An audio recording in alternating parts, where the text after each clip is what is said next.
Ravi, this whole place smells different, and everything's wet. Yes. Welcome to the dyeing unit. This is where grey fabric gets its identity. It all starts with grey fabric loading into the jet dyeing machine.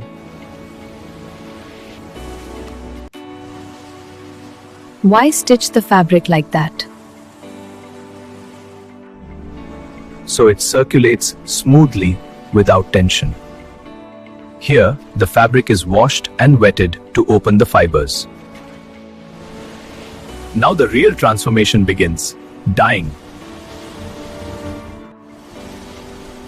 So this is when color actually enters the fabric? Exactly. Time, heat, and movement decide the final shade. After dyeing, we fix the color so it won't fade. Then we wash it to remove loose dye.